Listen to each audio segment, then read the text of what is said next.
ever seen the old cartoons like Wile E. Coyote as he slowly turns towards the audience and his head's about to blow up? That's how I feel every time that I look at my student loan debt number. I've been researching student loans for the last 2 years of my college experience. I have had extensive experience in it because I've already taken out student loans, unfortunately. Of course, all of you sitting here are college students or know a college student or have student loan debt. Hello, my name is Colton M. Rader. My goal today is to educate you on student debt in the United States. So what points am I trying to make? The goals I'm trying to make, or the points I'm trying to make, is student loans and student loans and the effect on the U.S. economy, and ways to avoid student debt. So student loans and you. The national average student loan debt is around $37,000.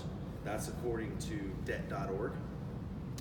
The U.S. is currently $1.4 trillion in student debt alone. The annual household income, according to census.gov, was around $61,000. If you do a little bit of a math formula, which I provided for you on your handout, you would see that there is 121%. That's how much people owe of their income in student loans. So, do the prices raise? Do they stay the same? What goes on? Well, the annual median income has raised 1.8% from 2016. The annual increase of university was 6.4% in the state of Ohio alone from 2017. The average cost for university in the state of Ohio is around $15,000, which happens to be $15,000 less than that of Rhode Island University. So loans in the U.S. economy. Student loan debt has a direct correlation to lower home ownership, and that's according to a study performed at Penn State University.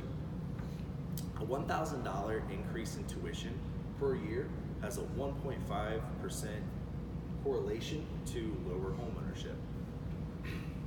So a higher student loan debt and higher student tuition, has a direct correlation to how many educated individuals we have within our society. It means we have less doctors, less college level educators to educate our students. So continuing on that, student loans have been on the increase, since the Great Recession, which was in 2008. The reason that happened was universities, they went bankrupt. They had to fall back on the communities, which allowed the universities to dig their roots within the community, which has since allowed the universities to raise their prices extensively however they see fit. The community can't do anything about it. And that's according to ithaca.org. Inflation is another large reason that tuition costs so much. And a study performed by Penn State University again showed that in the state of Virginia from 2007 to 2012, their inflation grew 3.5%, which has a direct correlation to why we know tuition is so dang high. So, how can you avoid student loan debt? Well, as we all know, college is very expensive, regardless of where you go. There are options out there like student scholarships. You can do FAFSA, fraternities, sororities, private institutions, or as my personal favorite is the Transferology Lab. I'll go into that a little bit more on the next slide. So what's my personal experience with student loans? As I stated previously, I am a college student. I have been a college student. I'm at a sophomore level. Unfortunately, I've been going for 3 years because I didn't know what I was doing with my life. So how much student loan debt have I accumulated? As I stated prior, I'm $5,000 in debt. I think that's very good for an associate's level. I wish it was less. All right, so what options are available? So as I was stating previously about the Transferology Lab, it's a direct thing that Clark State and Wright State have set up that allows you to transfer, if you graduate with an associate's degree, with an automatic $1,000 if you have above a 3.0.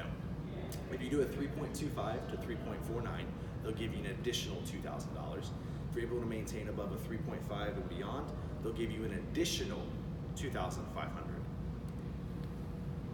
So, the way that I look at it is scholarships for everyone. Did you know you can get a scholarship for anything? Just one search on Google with the word scholarship generates 4.2 million responses.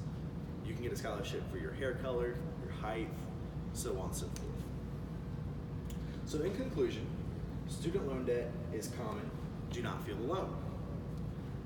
I hope you have learned something of value. We all have to become funded in some way or another, but it is up to us as the future students of America to change the way we are funded. Try not to take out student loans. Are there any questions?